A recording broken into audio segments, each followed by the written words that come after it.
La France a toujours été un pays très proche du Liban. Donc venir en France, c'est un peu naturel pour les Libanais. Comment j'ai fini major de promo? Oui. Je trouve que le conseil le plus important, c'est vraiment de ne pas être stressé durant son année d'études. Il faut vraiment travailler bien, ça c'est indispensable. Il faut être prêt pour ses séances de TD, il faut bien bosser ses partiels. Après, il n'y a pas besoin de travailler toute l'année de manière acharnée. Il faut juste bien s'organiser. C'est le meilleur conseil pour le CRFPA. Mhm. Faut pas retenir par cœur, c'est vraiment pas. C'est pas que c'est pas nécessaire, c'est pas le but du CRFPA. Il y a eu les révoltes de partout, des manifestations, des blocages de routes.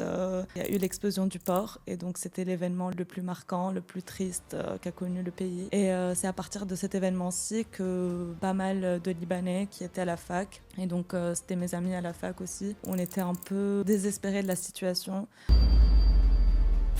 Bonjour à tous et bienvenue dans ce nouveau podcast de la prépa Legal Mentors, donc la prépa qui accompagne les étudiants en droit de la licence au master à obtenir une mention. Aujourd'hui, on a la chance d'avoir une invitée internationale, Dana, qui est une étudiante qui vient du Liban, étudiante devenue élève avocate. Elle est passée par l'université Saint-Joseph de Beyrouth et elle est également diplômée de la Sorbonne et de Dauphine.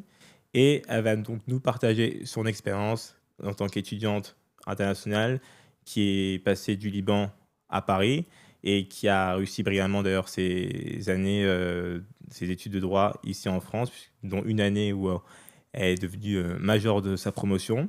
Donc, Dana, je t'invite à te présenter et je rebondirai sur les différents éléments de ton parcours. Bon, bonjour John, merci beaucoup déjà pour l'invitation. Donc pour rebondir sur mon parcours, donc après un bac scientifique, spécialité maths, j'ai décidé de commencer mes études en droit. J'avais pas du tout envisagé au début de venir en France, donc je me suis naturellement orientée vers l'université Saint-Joseph de Beyrouth. Et après 2 années de licence à l'université, j'ai décidé de venir en France, et donc j'ai fait un transfert universitaire en L3 Mhm. pour venir à Paris 1. Et après ma licence en droit, j'ai enchaîné avec un master 1 en droit bancaire et financier à Paris 1 également. Et après ça, un master 2 en fiscalité de l'entreprise à Dauphine.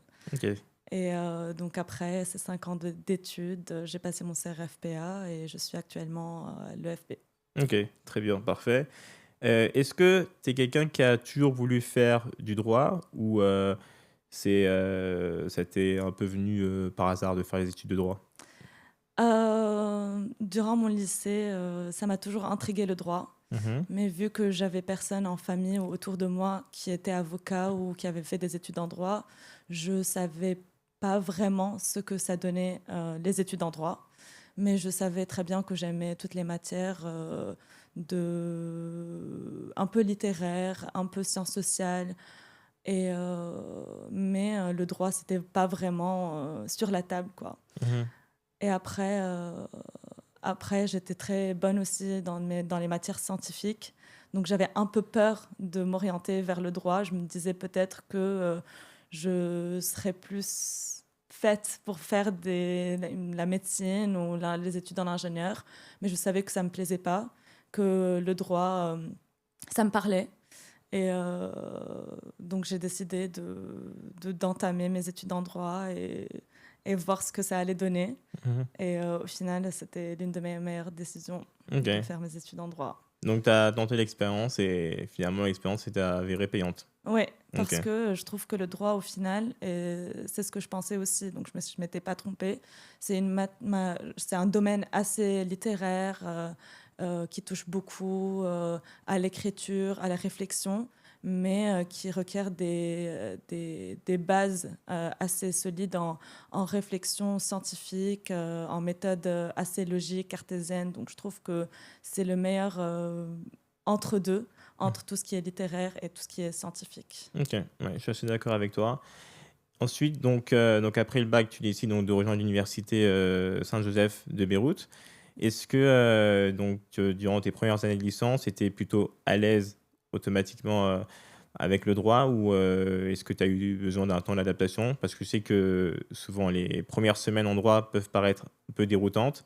C'est souvent une matière qu'on voit pas du tout au lycée, donc on découvre un peu, tout de A à Z. C'est un peu une nouvelle langue à maîtriser. Donc est-ce que, durant tes premières semaines, tout se passait déjà bien ou est-ce que tu as eu besoin d'un temps d'adaptation?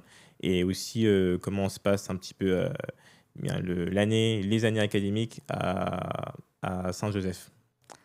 Ouais, c'est une très bonne question en fait, parce que, je vois un peu de ce que mes amis qui ont commencé leurs études en droit à Paris ou en France en général, me parlent de leur première expérience, que je trouve un peu différente de notre première expérience en droit au Liban. Parce que quand on commence la fac, c'est vrai que c'est des amphis, on est plus nombreux, donc sur cet aspect-là, on n'est pas très différent, mais je trouve qu'on est beaucoup mieux encadré au début, que ça continue à être quand même comme un lycée avec un peu plus de liberté. Donc, c'est pas une différence très forte entre entre le système au lycée et le système de la fac. Après, sur le contenu des matières, c'est sûr que ça a été très différent au début. C'est vrai ce que tu étais en train de dire, que les matières, on les a jamais vues, mais vu qu'on est bien encadré, vu qu'on le fait pas à pas, je trouve que ça a été assez fluide au début. Et, euh, et au final, ça n'a pas été un choc quoi, de Mmh. passer du lycée à la fac en droit. C'est intéressant ce que tu dis sur l'encadrement parce que chez nous, ici en licence, l'université, bon, c'est pas du tout, on n'encadre pas du tout les étudiants. On est un peu, c'est celui qui est un peu le plus autonome qui s'en sort le mieux et donc en fait, ma question ce serait dans quel, cadre donc où vous avez eu cet accompagnement-là en licence? Est-ce que donc comme le lycée, il y a des personnes qui sont un peu derrière vous, qui essayent de voir si, qui essayent de surveiller votre évolution ou c'est beaucoup plus, modéré? Comment ça se passe cet encadrement? Euh, c'est un encadrement par la sévérité, je Ah trouve, au d'accord. début. Vu que c'est des petites amphis, Mmh. donc les profs connaissent nos noms à OK. tous. On est là, on n'a pas vraiment le choix de venir ou de pas venir en amphi. Donc au début, vu qu'on n'a pas vraiment ce choix, on est là. Et vu qu'on est là, ça nous aide énormément au début à assimiler pas mal de méthodes, à comprendre la matière, parce que au bout de 2 3 ans, on peut lire un cours en droit et le comprendre, mais au début, je pense qu'on a besoin de poser des questions, d'avoir des explications à vive voix des profs Mmh. pour qu'on s'adapte aux matières de droit. Et les TD aussi, c'était assez similaire au TD ici, mais aussi il y avait pas mal de devoirs rendus où c'était noté toutes les semaines, il fallait rendre ses commentaires, ses dissertations. Et en L1, ça paraît très tôt d'être dans cette perspective, mais ça aide beaucoup, ça crée une base assez solide pour le parcours qui vient après. OK, ah, c'est pas mal ça. J'aurais bien aimé avoir cet encadrement-là moi aussi en licence, je t'avoue. Heu, Aujourd'hui, maintenant que voilà, tu es passé par donc à la fois par une licence, de droit au Liban, mais aussi, tes masters à la Sorbonne et à Dauphine et que tu es maintenant, tu as connu des stages, dans des bons cabinets d'avocats. Est-ce qu'aujourd'hui, tu as l'impression que ta licence de droit, est au Liban en tout cas, a été un atout pour toi pour, tes stages? Est-ce que tu penses que ce sera un atout à l'avenir pour, ta carrière professionnelle ou tu penses que ça dans ton profil, c'est pas ce qui a été le plus utile et c'est pas ce qui sera le plus utile? Après, ce qui est intéressant dans nos cours à la fac au Liban, c'est qu'on fait à la fois des cours de droit français, donc droit administratif par exemple, c'est carrément ce qu'on fait en droit administratif en France, mais il y a une couche qui s'ajoute à ces matières, qui est une couche de droit comparé, si on peut dire ça comme ça. Et donc, on commence à avoir, dès nos premières années de licence, une vision un peu comparée, une vision un peu critique du droit. Donc ça, je trouve que ça aide beaucoup. Mais venir en France en L3 aussi m'a aidé à avoir une autre méthode peut-être de travail. C'était plus, comment dire, sur la méthode, sur la forme, ça aide beaucoup le fait de faire sa licence ici parce qu'on était moins rigoureux sur ça au Liban. Donc je trouve qu'avoir fait les deux, j'ai eu du positif, que ce soit de l'Université Saint-Joseph ou que ce soit de la Sorbonne et puis de Dauphine. Ok. Donc en combinant les deux parcours, si on peut dire ça comme ça, Ouais, ça t'aide dans la pratique, ça peut ça t'aider dans la m'aide pratique. ouais, énormément. Et en entretien, est-ce que parfois les avocats peuvent retenir le fait que tu es passé par cette licence-là à Saint-Joseph? Et est-ce que ça les encourage à te prendre aussi? Est-ce que ça peut être un atout supplémentaire à défendre quand tu candidates pour tes stages? Ou c'est pas l'expérience académique qui est le plus marquant pour eux? Bien sûr, le fait d'avoir fait l'université à l'étranger et aussi en France, et le fait de montrer qu'on est quand même venu en France, on s'est adapté à la fac en France, à la langue même, qu'on a eu des visions un peu différentes du droit, ça montre qu'on est peut-être très ouvert Mhm, à apprendre de nouvelles choses, à s'adapter à des nouveaux milieux. Et donc, je trouve que ça a toujours été un atout en entretien ou pour décrocher des stages. mhm. Ok, très bien. J'aimerais maintenant évoquer ton expérience d'étudiante par rapport heu, aux différentes situations difficiles qu'ont pu connaître les Libanais. Tu as étudié au Liban de 2019 à 2022. Heu, c'est une période aussi qui est synonyme de crise politique, crise économique, crise sociale au Liban. Tu as notamment connu, l'explosion du port de Beyrouth en août 2020 et donc j'aimerais savoir comment tu as vécu cette expérience en tant qu'étudiante.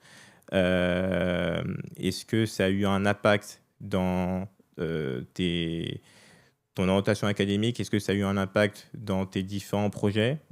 Comment tu as pu, vivre, cette période-là qui pouvait être particulièrement difficile? Oui. Alors, les problèmes au Liban ont commencé en 2019. C'est tombé mal, c'était notre première année de fac. Mmh. Il y a eu les révoltes de partout, des manifestations, des blocages de routes. Et c'était tellement imprévisible. Et donc, c'était pas le meilleur cadre pour se concentrer totalement sur nos études. Et il y a eu l'explosion du port. Et donc, c'était l'événement le plus marquant, le plus triste qu'a connu le pays. Et c'est à partir de cet événement-ci que pas mal de Libanais qui étaient à la fac, et donc c'était mes amis à la fac aussi, on était un peu, si je peux dire, désespérés de la situation. Malgré la qualité des études là-bas, on savait que nos études allaient nous mener un peu nulle part, dans un contexte assez difficile. Et c'est comme ça que les étudiants libanais, et moi également, on a décidé de postuler en France et de faire un changement imprévisible Mmh. dans notre parcours. Oui. Donc c'est cet événement-là en particulier qui, t'a poussé et invité à donc, envisager peut-être une carrière professionnelle ailleurs qu'au Liban? Exactement. Mmh. Parce qu'avant, il y avait l'avant-explosion et l'après-explosion. Mmh. Et ça marqué les étudiants. Mmh. Et tout ce qu'on avait prévu à l'avance a été bouleversé. Au final, ça nous a menés dans de bons parcours, mais c'était pas ce qui était prévu au début Mmh. et envisagé par mes amis et moi même. Et tu dirais que ces événements-là, ça t'a donné une force particulière et une nouvelle manière d'aborder donc, ta carrière, une nouvelle manière d'aborder tes études? Est-ce qu'il y a eu un vrai changement dans ta façon de voir tes études, de voir ta carrière depuis ce jour-là? Depuis ces événements-là, en tout cas? Alors, c'est un peu, comment dire, atypique, mais Mmh. au début, on était tellement désespérés. Mais au bout d'un certain moment aussi, je trouve que ça nous a donné du courage à entamer des expériences qu'on n'attendait pas vraiment, à faire des choix qu'on n'avait pas vraiment voulu faire ou des choix pas trop réfléchis. et à suivre vraiment des opportunités qui se présentent à nous, à continuer à avancer dans la vie Mm, malgré un cadre difficile, quoi. mm. Ok, très bien. Merci pour ce partage. Donc, tu parlais de choix. Donc, dans ton choix, toi, tu décides donc de postuler à Paris 1, à la Sorbonne. Et donc déjà, tu décides de venir en France. Ma question, c'est donc pourquoi la France et pourquoi le choix de la Sorbonne? La France a toujours été un pays très proche du Liban. Ouais. Et donc venir en France, c'est un peu naturel pour les Libanais. Et surtout pour les étudiants en droit, vu que notre licence en droit est assez similaire à une licence en droit français. Et donc, ça reste dur, mais moins dur que de partir dans un autre pays. Mhm. Et donc, voilà, la France, c'est un choix évident, c'est un très beau pays. C'est pour ça qu'on vient en France. Et Paris 1 en particulier, parce que Paris 1 est assez bien connu à l'étranger. C'est l'une des facs françaises la plus réputée. Et donc, Paris 1, c'est vraiment la fac de rêve Beaucoup de d'étudiants beaucoup de étrangers. Libanais, oui, Oui, oui. exactement. Oui, c'est vrai, on dit souvent que souvent en France, les meilleures facultés de droit, ça se joue entre la Sorbonne et Assas. Et la différence se fait souvent aussi dans le choix de certaines personnes. La différence, elle peut se faire sur le fait que la Sorbonne est un peu plus connue internationalement. Et donc, bah, Exactement. c'est le cas Oui, avec toi. Je pense que vous connaissez plus la Sorbonne que Assas. Et, mais par contre, en France, j'ai plutôt l'impression que, oui, selon les spécialités, en tout cas, dans tout ce qui ouais. concerne peut-être le droit privé et le droit des affaires, les gens vont peut-être considérer qu'Assas est légèrement au-dessus. Et encore, bon, pour moi, c'est quasiment la même chose. Mais c'est que l'atout international joue beaucoup. Donc, Assas a dû perdre une bonne étudiante juste parce que, Après, à ça, voilà, ça reste très bien vu aussi. oui, Mais pas rien, ça reste pas rien, quoi. voilà, c'est une valeur sûre à l'international. Oui. OK. Et est-ce que, tu as été, donc, bien accueilli par, nous les Français? Est-ce que ton intégration s'est bien passée? Comment s'est passée, ouais, ta première arrivée en France? Oui, après, vu que je suis arrivée en L3, c'était un peu brutal au début Mmh. de continuer avec, en fait, de commencer avec des gens qui continuent leur parcours. Et il faut s'adapter facilement, on n'a pas vraiment le choix. On se retrouve ici et faut être débrouillard. Mmh. Mais je trouve que la France, les Français, ils m'ont très bien accueilli. Je me suis vraiment sentie à l'aise au début. Et c'est pour ça aussi que j'ai voulu continuer mon parcours en France. C'est un pays où je me sens très bien. Et voilà, après, quand on arrive en France, au début, il ne faut pas hésiter aussi à être entreprenant, quoi, à aller demander de l'aide parce que les gens vont nous aider aussi. Si on a des cours qu'on n'arrive pas à compléter, vu qu'on vient d'arriver aussi, que moi, je suis arrivée 3 semaines en retard par rapport au début des cours. Donc ça aussi, Mmh. j'ai eu besoin de l'aide de gens qui sont maintenant mes amis. Et faut pas hésiter aussi de demander aussi aux chargés de TD des explications. Quand on comprend pas, juste voilà, dire qu'on n'a pas compris, dire qu'on n'a pas assimilé la méthode. Tant qu'on est avant les partiels, on peut tout demander. Vraiment, exactement. Et est-ce que aussi, tu as pu retrouver facilement les étudiants libanais? Comment tu gardais un lien fort avec, le Liban malgré cet éloignement? Est-ce que tu participais à différents événements, heu, culturels par rapport au Liban? Est-ce que, il y a énormément d'associations, étudiantes par rapport, au Liban? Ou est-ce que c'est facile de vous retrouver aussi entre étudiants libanais ou c'est Oui, plus compliqué? je trouve que ça se fait un peu d'une manière informelle. Mmh. Ça se passe moins à travers des associations, des événements prévus à l'avance. Ou voilà, c'est un peu bouche à l'oreille. On essaie de se faire des petites rencontres, juste des sorties, voilà. Mmh. Et aussi, ce que je trouve bien à faire en France, c'est de ne pas de rester avec De pas être les gens, communautaire? ouais, sa comfort zone, quoi. D'accord. Il faut aussi, on a de la chance aussi à être entouré par des gens par des Français et des gens qui viennent de partout, de l'international. Donc, c'est aussi très bien d'aller rencontrer. C'est aussi la beauté d'être à l'étranger, quoi. Mhm. De faire des rencontres qu'on n'aurait pas pu faire quand on est au Liban. Après, Oui, c'est bien d'avoir sa base libanaise, mais ça reste très bien aussi de faire des rencontres et voir ailleurs, quoi. bien sûr. Oui, oui, c'est la meilleure façon aussi de pouvoir s'intégrer aussi. Exactement. Oui, oui, non, je suis d'accord. Maintenant, sur le côté académique, donc tu décides donc de faire un master en droit bancaire et financier à Paris 1. Pourquoi cette spécialité de master? Est-ce que tu avais déjà un projet professionnel bien précis par rapport à ça? Et c'est d'ailleurs un master que tu réussis brillamment puisque tu finis major de promotion. Donc par la même occasion, j'aimerais bien connaître un petit peu, ta façon de travailler, ta méthode de travail, comment tu es parvenu à finir, major? D'abord, par rapport à la question du choix de master, franchement, quand on fait ces choix de master, c'est bien sûr très bien d'aller demander, d'aller voir ce que c'est ce master, d'aller voir des gens, des anciens du master, mais aussi c'est bien de suivre un peu son envie. Et moi, c'était un peu le cas pour mon master de droit bancaire et financier. Je savais que j'avais envie de faire ce master. Il ressemblait énormément au master droit des affaires, mais avec quelque chose en plus, une couche qui n'existe pas dans le master de droit des affaires. Et aussi, c'est parce que j'avais fait un stage en droit bancaire, mais c'était au Liban aussi. C'était dans le contexte de crise économique. Il y a eu beaucoup de contentieux entre les particuliers et les banques, et aussi avec la Banque centrale.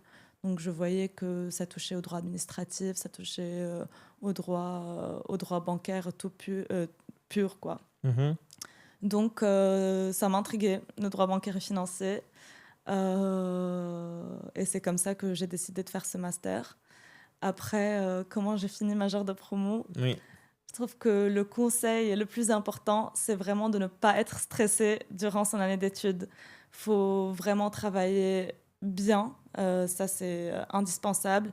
Faut être prêt pour ses séances de TD, faut bien bosser ses partiels. Après, il n'y a pas besoin de travailler toute l'année d'une manière acharnée. Il faut juste bien s'organiser, comprendre la méthode et comme j'ai dit tout à l'heure, ne pas hésiter à participer en TD, ne pas hésiter à poser autant de questions qu'on veut, à comprendre.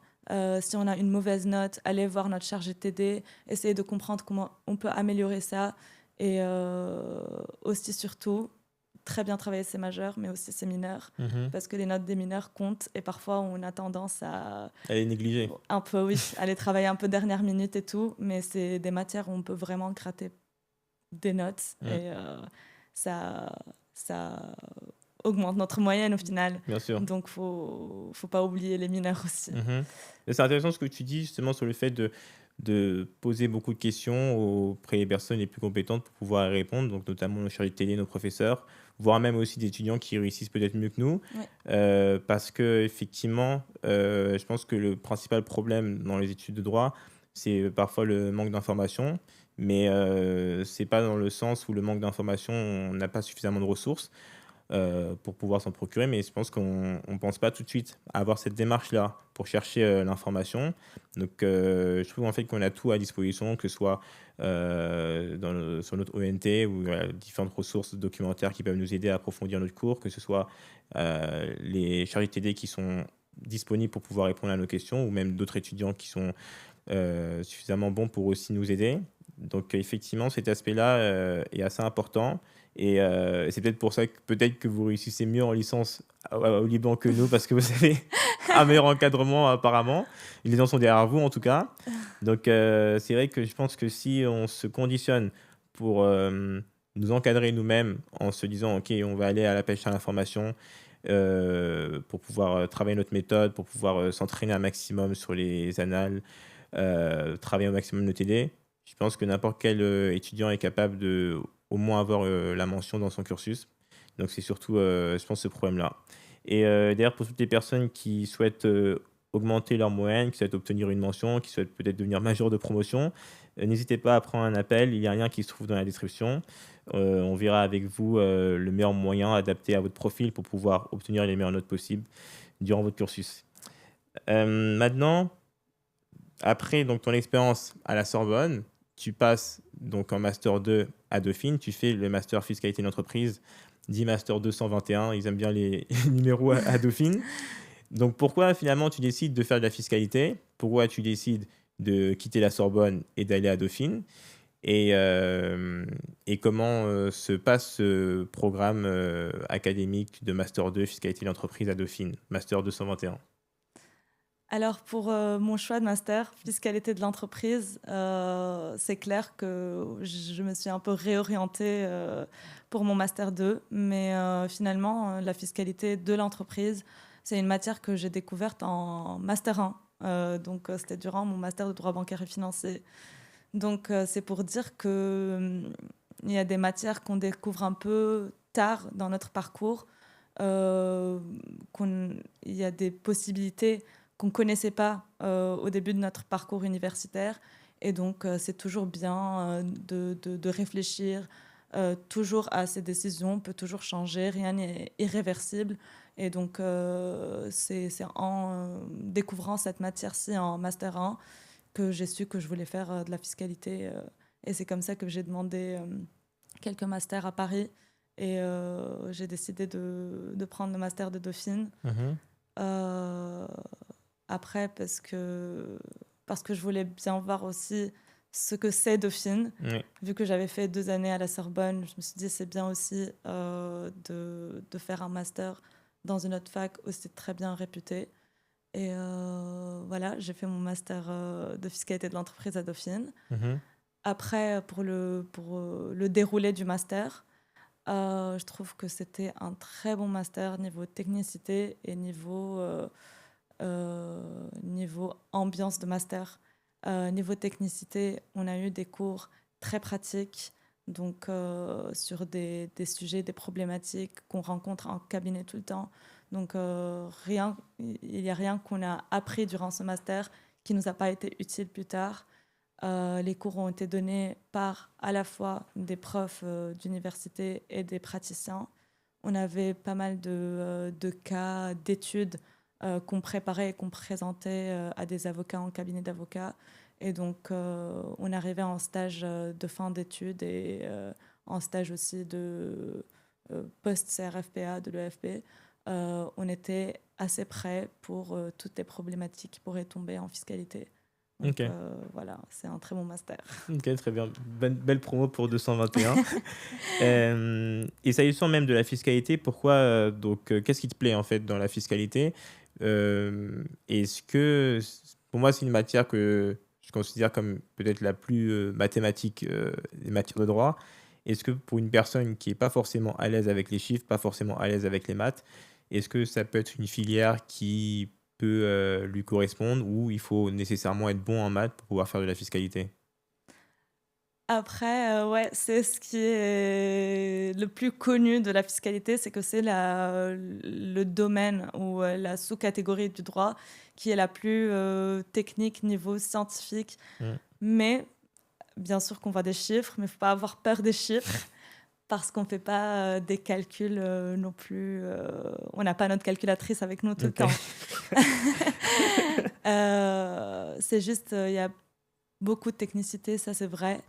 Mais une fois qu'on comprend cette technicité, parce que ça ne ressemble pas vraiment aux matières qu'on fait tout au long, mais une fois qu'on assimile cette technicité de la fiscalité, les chiffres, vraiment, faut pas Faut pas avoir avoir peur peur. des chiffres. Oui. Ok, ça va, merci Après, on ne peut beaucoup. pas détester les maths et adorer la fiscalité, Oui, mais ça reste un tout petit peu compatible. ok, très bien, merci beaucoup. On va maintenant parler de ton expérience donc, au CRPA. Donc, tu réussis le barreau du premier coup, ce qui n'est pas l'examen le plus facile. Et donc, est-ce que tu pourrais nous partager ta routine de travail, les éléments clés que tu considères comme étant le plus important pour pouvoir réussir cet examen? Après, oui, le CRFPA, ça reste un examen assez dur. J'avais fait la prépa estivale, donc vraiment pas de panique à ce niveau-là. Pas besoin de commencer à bosser bien à l'avance. Les 2 mois d'été sont suffisants, mais il faut juste très très bien travailler durant ces 2 mois. Euh, et surtout, il faut gérer son stress. Parce qu'avec la quantité de travail qui se présente à nous, et en plus être stressé, on, on va durement réussir. Et donc, mon conseil, c'est de vraiment travailler semaine par semaine, ne pas trop se prendre la tête pour l'examen final qui est le CRFPA, mais vraiment travailler les examens de la prépa. Et je conseille beaucoup de prendre une prépa parce qu'on est vraiment bien, bien accompagné. Donc, de travailler de la semaine à la semaine, de voilà, de maîtriser les méthodes qui se présentent à nous et surtout, surtout de très bien maîtriser son code parce qu'on a droit au code au C'est CRFPA. ton meilleur ami. Oui, donc bien postité, bien surligné, code couleur, c'est le meilleur conseil pour le CRFPA. Mhm. Faut pas retenir par cœur, c'est vraiment C'est pas nécessaire? oui, c'est pas que c'est pas nécessaire, c'est pas le but du CRFPA. Faut juste assimiler les méthodes, connaître son code et travailler de la semaine à la semaine. Mhm. Et d'ailleurs, sur cet examen-là, il y a quand même un débat sur le fait de savoir s'il faut vraiment être stratégique quand on passe cet examen. Par exemple, est-ce qu'il faut nécessairement bien choisir nos matières de spécialité? Est-ce que ça joue beaucoup dans notre réussite ou pas au CRFPA? Est-ce qu'il faut aussi être stratégique dans notre choix d'IEJ? Pour toi, quelle est la place de cette stratégie-là, de ces différentes stratégies-là pour réussir le CRFPA? Est-ce que pour toi, ça n'a pas grand intérêt de réfléchir à autant de choses pour pouvoir réussir cet examen? Ou s'il faut nécessairement être stratégique pour réussir cet examen? Bien sûr, le choix des matières est très important, surtout si on fait une prépa estivale, par exemple. On a que 2 mois, si je peux le dire, pour préparer l'examen. Donc, avant de choisir ces matières, à mon avis, il faut aller regarder les sous-matières, parce que, par exemple, en droit des affaires, il y a des sous-matières comme droit Droit bancaire, bancaire, par exemple. Donc, il faut aller regarder dans ces sous-matières si on est à l'aise avec la plupart ou quelques-unes au moins. Et donc faire son choix en fonction de cela, en fonction de nos connaissances plus ou moins approfondies dans les matières que propose le CRFPA. Après, pour l'examen en soi, il n'y a pas vraiment de choix stratégique parce qu'il n'y a pas une épreuve qui est plus facile qu'une autre. Ça reste le même niveau de difficulté et voilà, il faut être préparé quelle que soit la matière qu'on choisit. Mhm. Après, par rapport à l'IEJ, ça peut être stratégique de choisir une IEJ plutôt qu'une autre parce qu'il y a certaines IEJ qui proposent ou pas qui proposent où l'examen a une seule modalité, comme par exemple un commentaire d'arrêt. Donc en préparant l'examen, on n'a pas vraiment besoin d'aller voir les autres modalités comme la soutenance par exemple. Pour le grand Euh, oral. oui, Mm. exactement, pour le grand oral. Donc ça nous permet de nous concentrer sur une seule méthode, à concentrer son temps d'étude sur un seul exercice. Et donc ça peut être stratégique. Et aussi niveau date de début des oraux, parce qu'il y a certaines IEJ où les oraux commencent plus tôt que d'autres. Donc ça peut être pas mal aussi de choisir une IEJ où les oraux sont un peu plus éloignés de la date des écrits parce que c'est facile de le dire qu'il faut commencer à préparer ses oraux avant les Avant, ouais. résultats. Mais si on n'a pas nos résultats, ça reste dur C'est dur de se motiver. mentalement de Ouais, se motiver. Et donc, dans certaines IEJ où la date elle est un peu éloignée, on a le temps d'attendre un peu nos résultats pour commencer à bosser sérieusement les écrits. oui. Ok, bah, merci beaucoup pour ton partage. Maintenant, on va parler de tes expériences professionnelles et donc de tes stages en cabinet. Donc, tu es passé notamment par Evershed de Sutherland, dans le département fiscalité. Actuellement, donc, tu es chez JLA Piper, toujours en fiscalité. Est-ce que tu pourrais nous partager un petit peu les missions classiques d'un avocat fiscaliste dans un département au sein d'un cabinet d'avocats à dimension internationale et aussi les missions que peuvent avoir un stagiaire élève avocat? De ses plusieurs expériences, je trouve qu'un avocat fiscaliste, il fait pas mal de recherches parce que la fiscalité évolue énormément.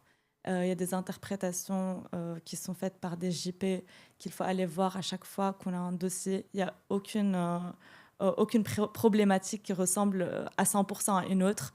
Donc ça, c'est un aspect très intéressant si on aime un peu le côté où on cherche, où on regarde ce qui est nouveau.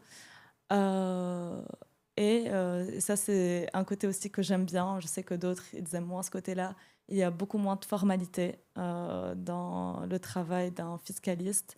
C'est beaucoup, beaucoup de consultations, sauf si on fait du contentieux fiscal. Et dans ce cas-là, ce serait exclusivement du contentieux.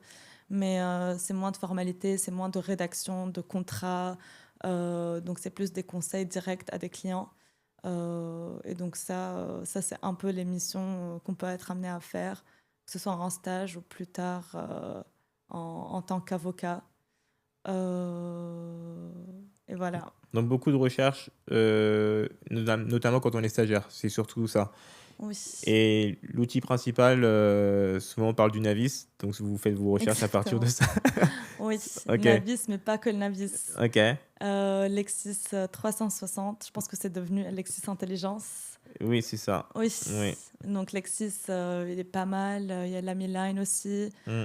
Euh, le BOFIP, Oui. donc qui est la doctrine administrative. Mhm. Si ça part dans notre sens, si c'est pas trop dans notre sens, on essaye de trouver des critiques un peu parce qu'on peut quand même venir chercher l'administration sur des points qui seraient défavorables aux contribuables. Mm. Et donc il y a un panel large de bases de données sur lesquelles on peut compter pour les recherches en fiscal. Ok, donc ça va. Il y a quand même pas mal de ressources. Et d'ailleurs, le département en fiscalité, quand il date dans ce type de département, pour moi, j'ai l'impression que c'est le département avec le plus de questions assez techniques en entretien. Donc toi, comment tu anticipes, comment tu prépares tes entretiens en fiscalité? Est-ce que tu trouves toujours le moyen d'anticiper sur tes questions? Est-ce que tu trouves le moyen de pouvoir avoir la préparation la plus optimale pour ne pas être surprise le jour de l'entretien? Comment tu fais pour gérer ces entretiens qui donnent parfois une part importante à l'aspect cas pratique? Oui. Alors c'est vrai, on a beaucoup de questions techniques en entretien en règle générale. Et mon conseil, c'est de revoir ses cours avant les entretiens. Donc, c'est comme si c'est un oral à la fac qu'on prépare. Mais après, c'est vrai que c'est imprévisible parfois comme question. Mais en passant des entretiens, je vois qu'il y a des questions qui se répètent, qui sont très techniques, mais qui reviennent en entretien. Donc, c'est pas un nombre illimité de questions quand même.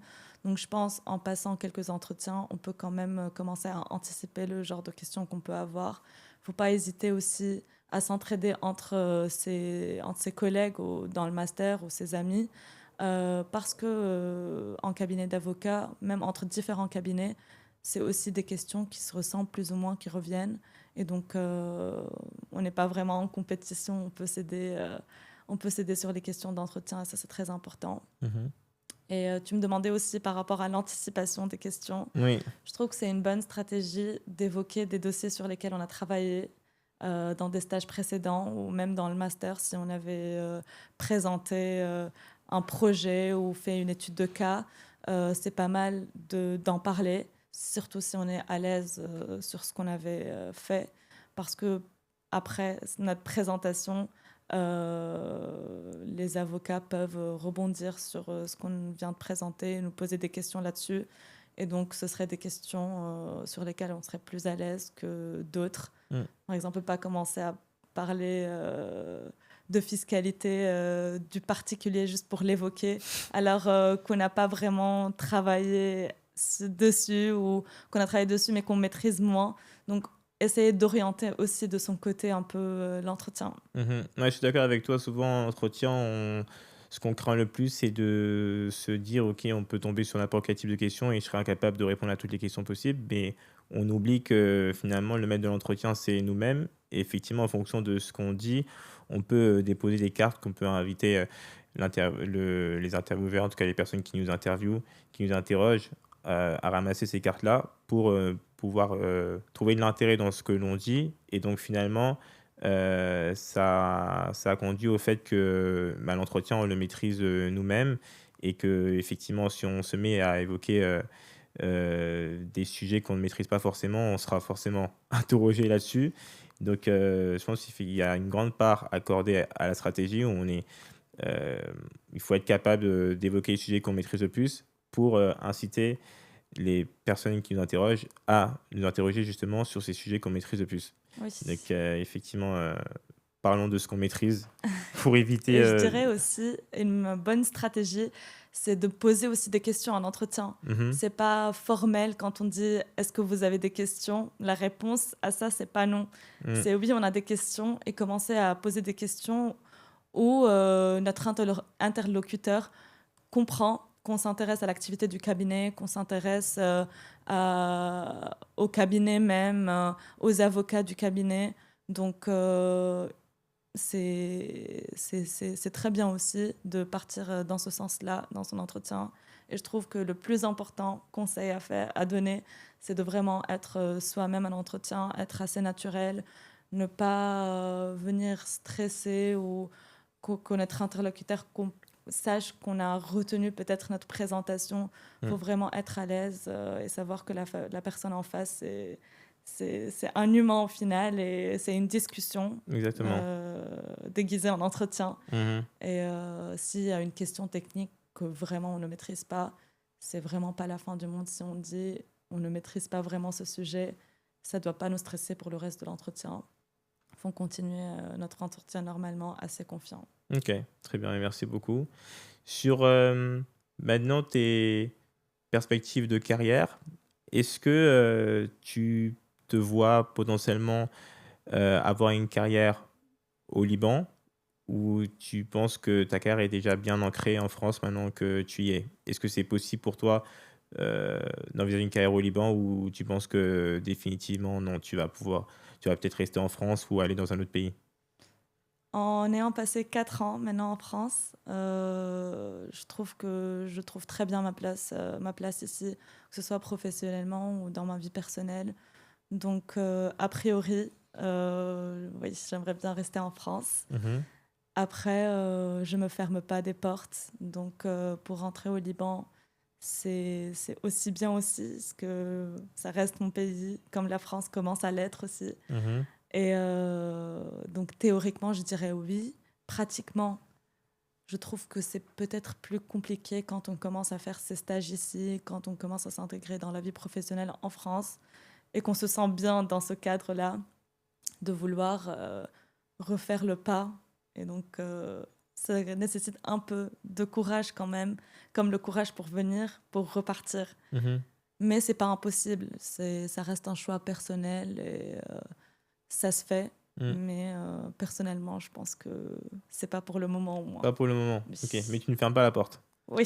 Ok, très bien. Et dernière question, donc pour tous les étudiants internationaux et libanais qui nous regardent, est-ce que tu aurais des conseils à leur donner s'ils hésitent à venir étudier en France? Bah, je dirais, venez. Non, mais en fait, c'était très bien, c'était une très bonne continuité. Il n'y a pas de coupure ou il n'y avait pas de grands obstacles pour venir faire ses études en France. C'est très bien, on est très bien accueillis, on a pas mal d'opportunités aussi. Donc, et c'est pas irréversible aussi. Donc, si on a envie de repartir après, c'est possible. Et donc, j'encourage les Libanais ou les étrangers en règle générale Mhm. oui, de venir en France. Ça reste un très beau pays. On a des facs ici qui ont un très bon niveau. On se forme très bien. Et c'est un très bon début de carrière, ou même si on veut construire toute notre carrière ici, surtout dans le domaine d'avocature, c'est très bien. Très bien, je peux que confirmer. Merci beaucoup, Dana, pour ton partage. Bon, merci beaucoup à toi. C'était très riche, très sincère. Je pense que ça va parler à beaucoup d'étudiants. Il y a beaucoup de personnes même qui sont intéressées par ton parcours. Pour toutes les personnes donc, qui ont apprécié ce podcast, n'hésitez pas à liker, à partager, à vous abonner. Et pour toutes les personnes, particulièrement les étudiants qui souhaitent donc réussir dans leurs études de droit, obtenir une mention, réussir de la meilleure des manières, finir peut-être major de promo, n'hésitez pas à prendre un appel. Il y a un lien qui se trouve dans la description. On vous présentera la stratégie idéale pour pouvoir vous permettre d'obtenir les meilleures notes possibles durant vos études. À très bientôt. Merci beaucoup.